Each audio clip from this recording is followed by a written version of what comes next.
Hello, welcome to... Oh, wow. Welcome to Katawa Shoujo, Lynx here. We are starting Act 3 for Rin, of course, and... Apparently... we are drifting off into the... dream world in the class. Anyway, I asked you a question, Nakai.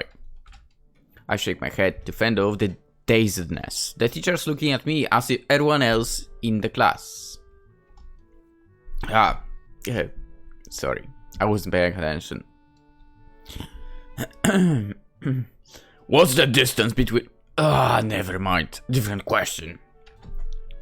Why are you here in this class?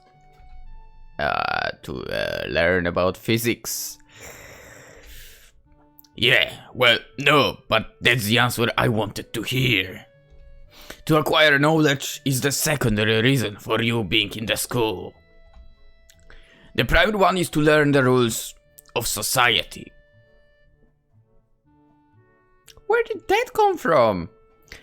The norms and ethics that govern your everyday life. I wish that was true. You don't come to school for the classes, you come to interact with the other people there.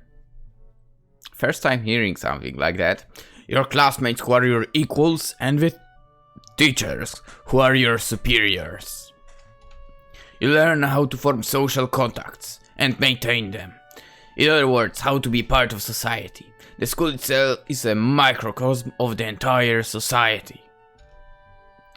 Lucky was the one who realized that, School's not just a place for learning, and of all the kids your age, you guys should know that better than anyone else. He pauses for a moment and lets his eyes sweep over class to see if the message sunk in. At the very least, it shut everyone up and got them to focus on him, captivated either by his voice or the sudden change of topic from physics to the philosophy of education. I feel like that's not really true in Poland. You literally go there to pass tests and so on, nothing else. However, my classes, as you amply put, are a place for learning about physics. He points at me with a piece of chalk he's holding. So, no sleeping with the class, during class, got it, Nakai? Yes, sir. From the corner of my eye, I catch Shizune's skull, which I don't care about, and Misha's barely contained giggle, of course. I sink deeper into my seat. But there is a reason for all of that, right? After class ends, I'm the last one to leave the classroom. I close the door behind me and quietly make my way to the art room. Club time passes in a relative peace and quiet. I sit at my usual seat next to Rin, but she doesn't seem to be in talkative mood. She's more distant than usual. Today we're going to draw still life, and get to choose from either a vase full of fake flowers or an arrangement of rocks, sticks, and canvas. The teacher encourages us to gather around the preferred motif, emphasizing perspective, texture, and lighting as the key points of this exercise. I look at Rin to see if she prefers one of the subjects over the other, but she just tilts her head, signifying nothing. The club members quickly shuffle their chairs around the classroom to get closer to either the vase or the clutter. Rin and I both pick the flower vase, but only one of us seems to do any work. She's ignoring Nomiya's assignment just like she suddenly started ignoring me, and has begun doodling something idly with her foot, not really even looking at what she's drawing. I try to catch her gaze, but she's looking out the window. It's making me uneasy. Rin almost looks like she's asleep with the way she's leaning back against the chair with her legs resting easily on the desk. She's now completely given up on the drawing. The more I try to relax, ignore her, and just be myself, the more it feels like I should ask if something is wrong.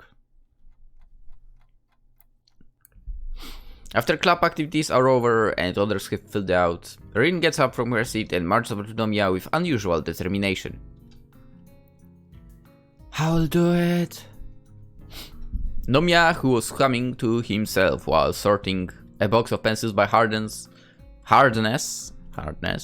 turns around with a mixed expression of friendliness and incomprehension on his face. What will you do, my girl? The gallery person. I can talk with that person. At least yesterday I thought I could. And today too. I think I want to try it. I'm going to go all the way. The widest smile I've ever seen on any person's face lights up the teacher's features. He's almost literally beaming. Oh, wonderful! I had almost lost hope.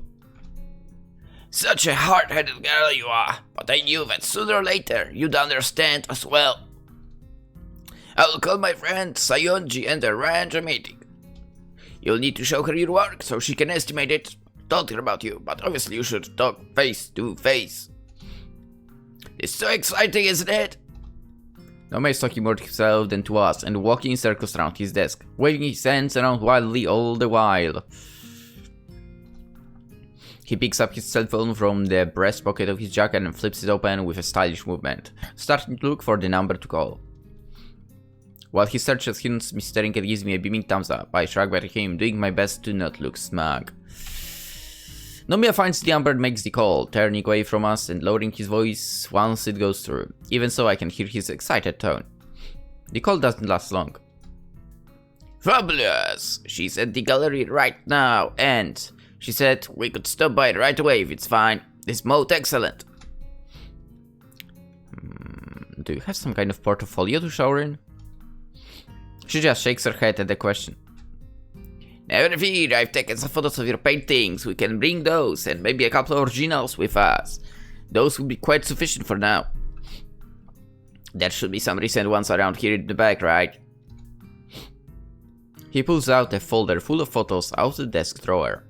Then charges towards the back, where there's a small storage room and extra cabinets for all the materials and tools the art classes and club use. He soon finds what he was looking for and, crudely, wraps two of Rin's paintings in some brown packing paper. Nakai, would you carry these to my car? I'm going to?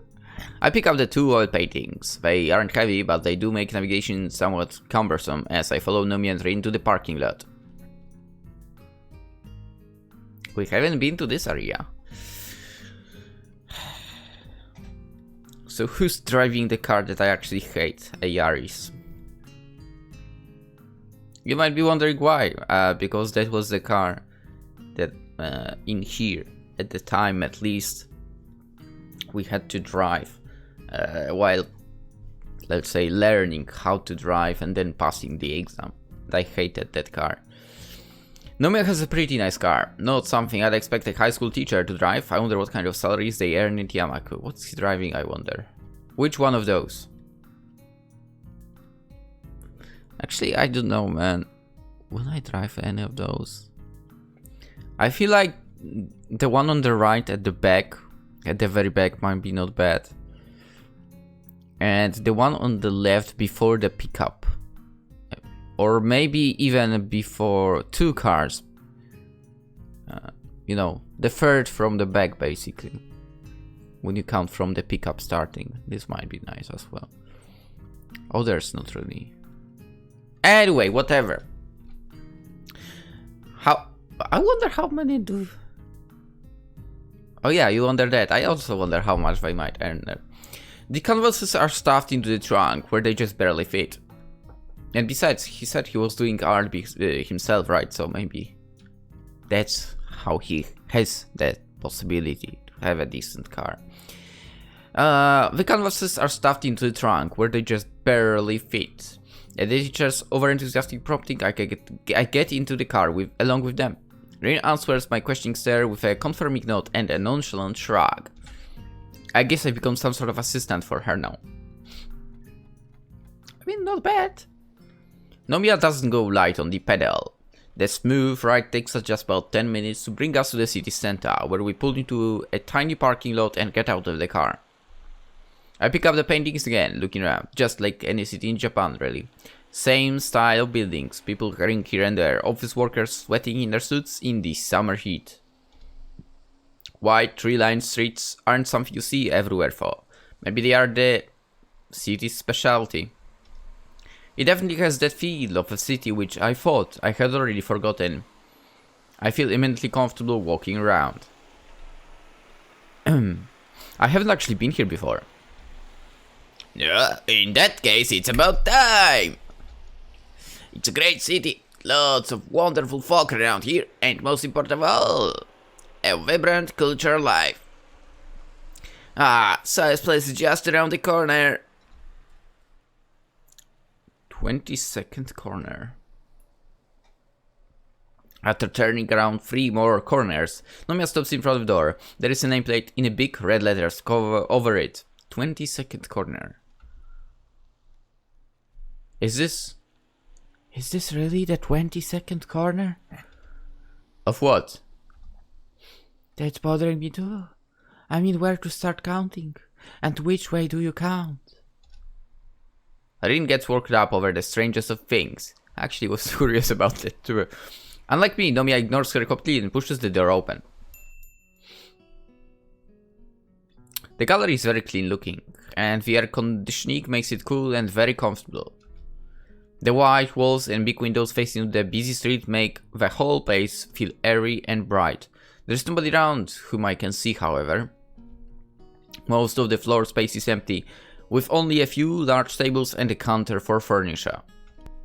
There are paintings too, of course. A poster advertises an exhibition for an artist I've never heard of. Most of his works seem to be portraits or landscapes, done in a more traditional style than Rin's abstraction. Someone by the bell of the door. A lady who looks maybe around Nomiya's age. Oh, come on. No, she's not looking at Nomiya's age. Come on.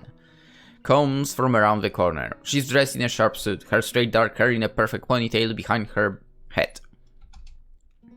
A pair of flashy, expensive-looking eyeglasses frame her eyes. On second glance, I'm not sure of her age anymore. She looks old and yet not actually old. She doesn't look old. This guy looks old. Say hello! She clearly recognizes the teacher, greeting him warmly.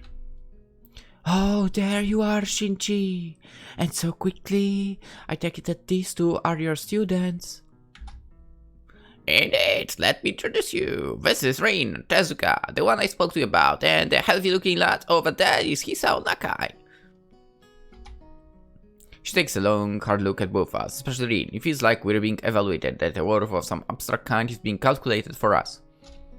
Her eyes linger for a long time on Rin, on her eyes, her empty sleeves tight in knots, her posture. So takes her first impression of Rin with an intensity I've not seen used by anyone else before. Once finished, she smiles amiably. Pleased to meet you both. My name is Sayonji, and I'm the owner of this gallery. Or something. Could I make you some tea? Sorry, could I offer you... stop. Go. I'm making so many mistakes yesterday and today. Could I maybe offer you some tea? Exactly. Oh, no, thank you, fine. Let's get down to business. I will not say no to tea. As long as it's not cold, yeah.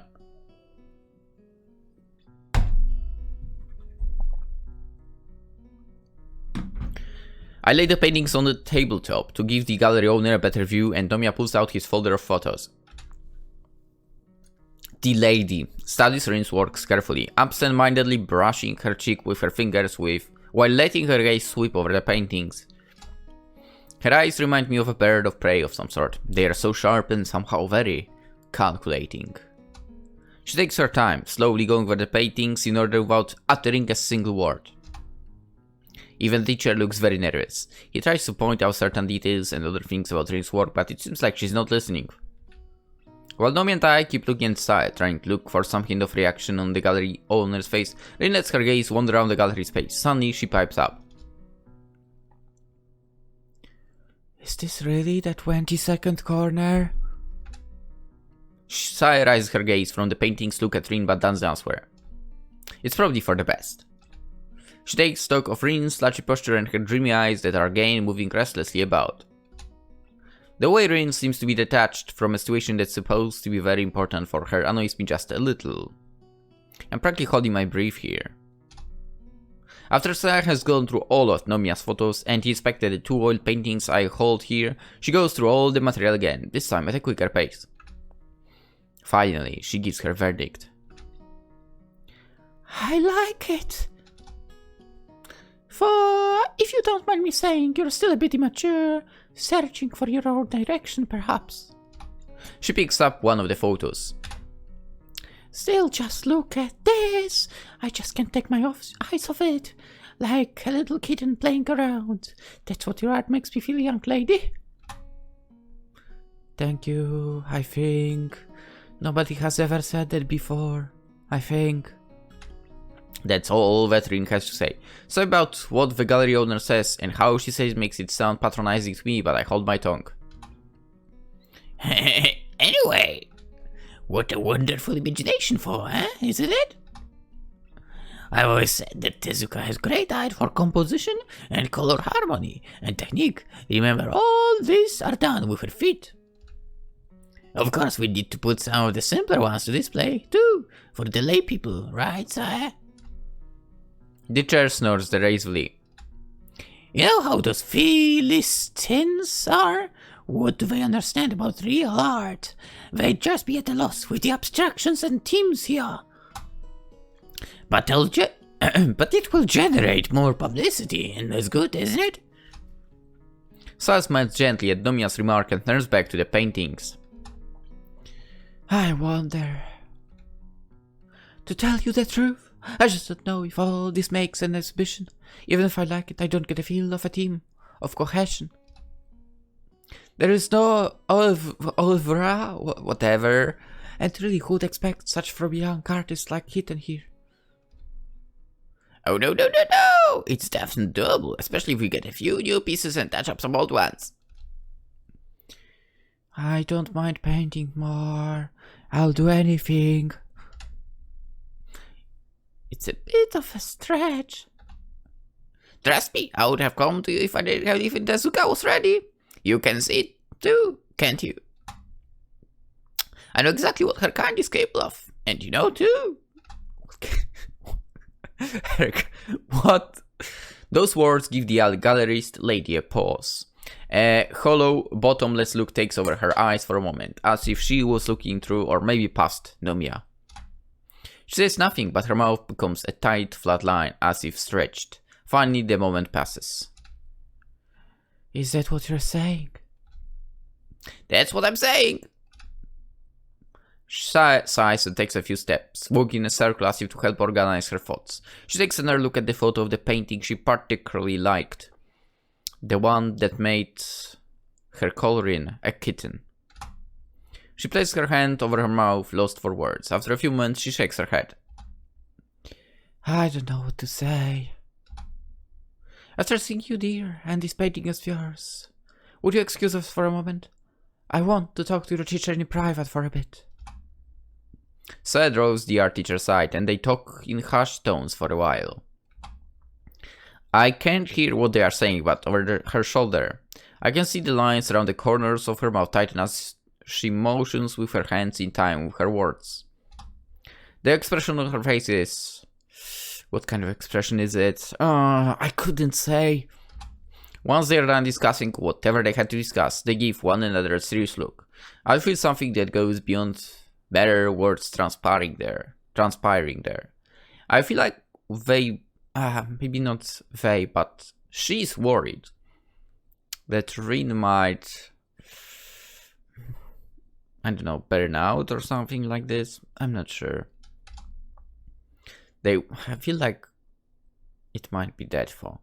They walk back to us. Saya looks seriously at Rin, her left hand reaching as if instinctively towards a pack of cigarettes that's lying on the table. She picks up the pack and extracts one. Looks at it absent-mindedly as if only now realizing she did so, and puts it back. Finally, she locks eyes with Rin, evaluating her once more. Alright, little kitten, I'm going to believe in you. I'll display your paintings in here, but from what I can see, this is not enough. You don't really have a cohesive team, and you don't have enough of the good stuff.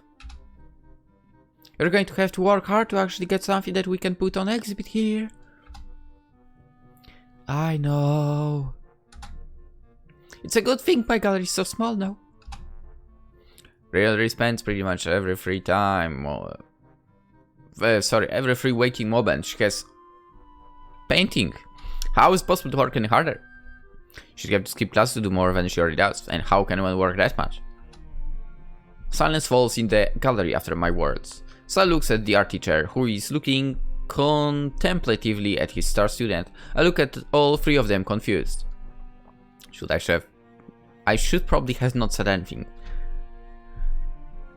It's doable. Fuck. It's doable. Whatever. What do you mean? I mean, the school is special. The board puts great value on things such as this. I'm sure I could manage some leave for her. It's not unprecedented by any means. I'll discuss it with her parents too, but they've been quite supportive. However, it might be a bit of a stretch to get working space for her in the school if she's not actually going to attend classes. Actually, I was thinking about this before. Wait, did you not sign this? No, okay. Actually, I was thinking about this before. Do you use the place upstairs for anything? No, I don't. I haven't since back then. It's more like a landfill than an atelier now. Upstairs? I own a small atelier apartment on the top floor of this building, but it hasn't been used for goodness. It's been so long, hasn't it? Her eyes slip to Nomiya, who has a strange, muted expression on his face. Indeed, do you think? Even Nomiya, in all his brashness, has trouble coming straight out with the question.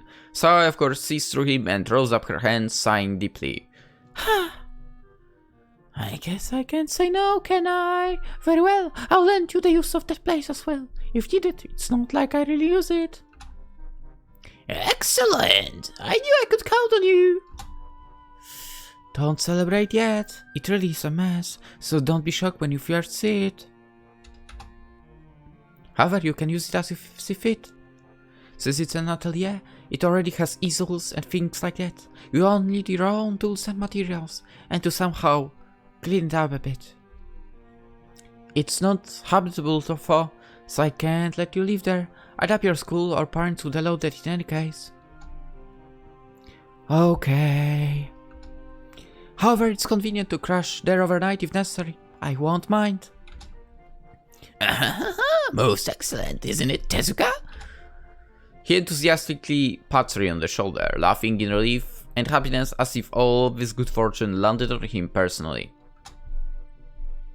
Sae smiles as well, technically she would be okay. Perhaps more amused by the old teacher's glee than anything else. Oh dear Shinichi, this really like back then? Are you sure we all haven't bitten off more than we can chew? She looks at Rin, who seems to be oddly subdued despite all of this. I hope you'll be worth it, kitten. She holds out her hand as if to shake Rin's, but realizes the impossibility and quickly moves to pat her on the shoulder. Rin looks back at her silently, her eyes serious and impenetrable like the dark of the night.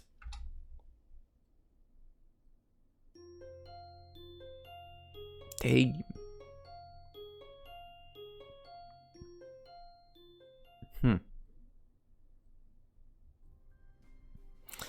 Rin applies for, and thanks to Nomiya pressuring the principal, I'm sure, is granted leave for the rest of the term for exceptional extracurricular activities. She has to make up for it during summer vacation, but it seems she doesn't mind. Rin will still be able to eat and sleep at school, of course, she just doesn't have to go to classes. I'm not entirely sure if I envy her or not. It all makes me feel anxious somehow. It's the last day of school for Rin. I feel like I should send her off with a word of encouragement, or at least say something. It was sort of due to my influence that she decided to dive headfirst into this, after all. My class ends a good 20 minutes early, so I walk down to the lobby and buy a can of juice, then sit down on a bench and wait for Rin. I pull out a novel from my bag and search for the place where I was. Time stretches comfortably over the warm afternoon while I idly sip my orange juice and read a few chapters of the book. The plot doesn't seem to advance at all, but it's all the same for me. Yeah, what are you talking about? For you, the plot actually advances. The bell rings to end the school day, and students shuffle to club meetings or outside. Nobody knows me, sitting on a bench with my nose in a novel. I keep watch for Rin, but I don't see her familiar face or red-tinted hair passing by. I checked my watch, 20 minutes past the end of the class, when the lobby has all but emptied of people again. Even Rin should have already managed to get out of the class, but either I missed her walking by, or she never came downstairs. Perhaps she went to the art club for some last time minute things. Instead, her got held back by her strict homeroom teacher. I haven't really waited that long, but having grown tired of it already, I decided to go find her myself. I stuff my book in the back and throw the now empty juice can in a trash bin, then climb upstairs. The hallway is eerily quiet, as there are no club rooms apart from the art room nearby. I check there first, but not even the teacher is in. Coming backward towards the stairwell, I quietly knock on the door of 3-4 and push the door open to peek in. Yellow sunbeams cross the classroom, falling across the floor. The dust and chalk floating slowly in the air make the light almost palpable. The entire room battles in the gentle light shining through the windows, washing the shadows away. Only one person is inside the classroom. Rin sits in what I assume is her seat, next to a window in the third row. Her head rests against the desk. I wonder if she slept through it at all. Apparently not even Amy had the heart or maybe the capability to wake her up. I close the door quietly. Walking past the neat, even rows of desks, I go over to where she sits. Rin? My mouth is suddenly so dry that the word comes out as a tiny whisper. She does downswear, so I set my back down the floor next to hers and lean over her to look at her face. Rin's eyes are peacefully closed, the long eyelashes projecting thin shadows onto her cheeks. Her mouth is slightly open, letting me hear the quiet sound of her breathing. Her usually messy hair is even more so today, lying in complete disarray over half of her face and forehead. Her back is lying at her feet like a forgotten ragdoll. A few books and pens have fallen out of it near her seat. The scene makes me smile a little. I touch Rin's head lightly, sweeping a few stray hairs off her ear. Her hair feels warm against my palm. Rin stirs and interacts my hand on reflex, feeling embarrassed for touching her so casually. She looks so vulnerable, like any sleeping person. It's impossible not to feel fondness towards her. I sit on the desktop of whoever is in front of Rin, then draw the window slightly open to get some fresh air in. Hopefully it will wake her up, and I won't need to resort to cruder methods. It's animated. What? She does wake up, but I didn't really expect her to. Looking at her makes me feel tired as well. To be honest, I wouldn't mind a quick nap either, but I content myself with leaning against the large window. The glass is warm against my ear and cheek, as these windows face west, toward the setting afternoon sun. That afternoon light is slowly melting into Rin's auburn hair, softening her outline so that she seems to be fading into her surroundings. The minute twitches of her muscles, her hair swaying in the air current, the even rhythm of her breathing, it all gives a strong impression of a dreaming girl. Like all sleeping people, Rin looks like she's away from this world, in some distant dream country. With her, it doesn't feel so obvious that she would ever come back. She seems so detached from her surroundings, even when she's awake. In fact, she has the same kind of air around her when. The realization hits my consciousness without warning. Rin sometimes looks like that when she's painting. Her focused expression gives the same feeling of being on the other side of some imaginary gap as looking at her sleeping face does. I feel a pain in my chest. There is no way I can close that gap to be on the same level with her. It hurts, even if I know that it is possible for any two people to truly understand each other. But Rin, she's most literally in another world when she's talking about art, thinking about art, or making art. It's a world that I, or anyone else, really, can share with her, just like the world of dreams. Rin still doesn't show any sign of waking up. So I'm faced with the decision to either roast her myself or wait for her to awaken on her own. I choose the latter. Good. Waiting is something I'm good at. I found that out during my hospitalization, but even the hospital ward was more lived in and the school after classes are over. The only sounds in this place are the loud ticking of the clock above the door and the distant voices of students down on the grounds. A genuine summer breeze blows inside from the window I cracked open, full of warmth and carrying the scent of light. Scent of light?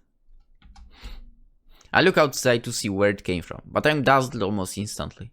The window glass seems to trap all the sunlight within, making it painful to look that way. All I can glimpse through the window are the dark silhouettes of the trees and the wall around the campus against the setting sun's radiance. As I turn back to watch her, she stares again. A single tear worms down from the corner of her eye, slowly making its way across her face before it falls onto the desk. It's tiny, barely a droplet, but it captivates me. Another tear follows the first, and then a third. A feeling of anxiety overcomes me, petrifying me on the spot. It's so strange. Seeing Rin's face peaceful as she sleeps, at the same time as tears stream down her cheeks. Wetting the wooden desktop she rests her head on. I know what to do, so I do nothing, and I just watch the tears roll one by one down her face. I wonder what she's dreaming about. Rin wakes up after one final flinch, or perhaps because of the tears. She sits upright and yawns so excessively it looks like her jaw might dislocate. She notices my presence, but her reaction is more like lack of any reaction at all. It's just an acknowledgement, no startled gasp or anything. Hello? Good morning.